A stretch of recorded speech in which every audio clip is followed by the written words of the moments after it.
Melissa Hickman, and today I'm going to talk to you about a little problem that we experience in the United States that you might not think a lot about because it might not directly impact you, but it can make a huge difference in our communities.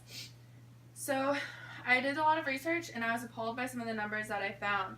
Do you know or have any idea about how many homeless people live in the United States, or the amount of food that supermarkets throw away, or the reasons why that they throw them away? These are just a few things that I'm going to be touching on, trying to explain to you about how we should all come together and save all that food by putting in a policy for supermarkets to donate all of their unused food to homeless shelters. This way it will help our communities by helping the less fortunate who may not have the common luxuries of having those foods. First, I'm going to talk a little bit about the homeless population in the United States.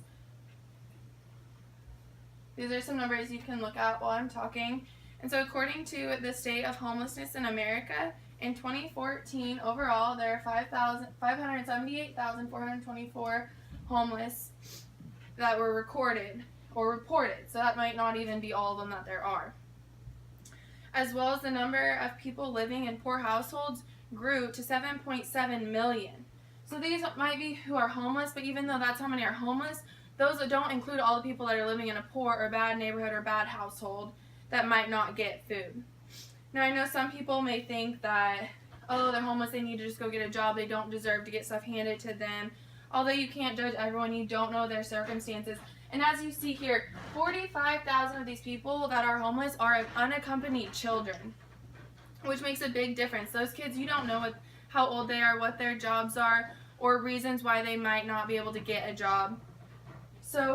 Or why certain people might not be able to feed their families if that's what they need. Out of all of these homeless people, there's an article written about nutrition and health by Kungenese and Mueller, stating that 52 of the people that are homeless are found malnourished. So then if you compare some of these numbers of homeless people to some of the numbers that I'm going to talk about the food that is being wasted, then you're going to see that we can make a tremendous difference by this policy. The NRDC states that over 40% of food gets thrown away, wasting over $165 billion a year. So next I'm going to talk about some of the reasons why this food is being wasted. And so Business Insider states why these stores are throwing this food away and some of the biggest reasons. And one of those is the sell-by date that is on your food. So this date just means that it indicates the estimated peak freshness of the food. It does not mean that your food is bad if it is beyond that date. Although as consumers, we look at food that has that date on it, and if it's a date like tomorrow or the next day, then we're not going to buy that food. We look for the freshest, so we look for the dates that are further away, leaving those just sitting there to be thrown away. The other big reason is that for wasted food is so-called food that is damaged. Say fruit that is bruised, or a package that the corner is crumpled. As consumers, we look for that perfect fruit that we want. And so therefore, we're wasting all of this other stuff. And like an example on here, the bruised fruit, we don't look for these. If this is bought, that gets left there. We look for the perfectly good bananas or apples or fruits that aren't bruised, yet there's nothing wrong with the other ones.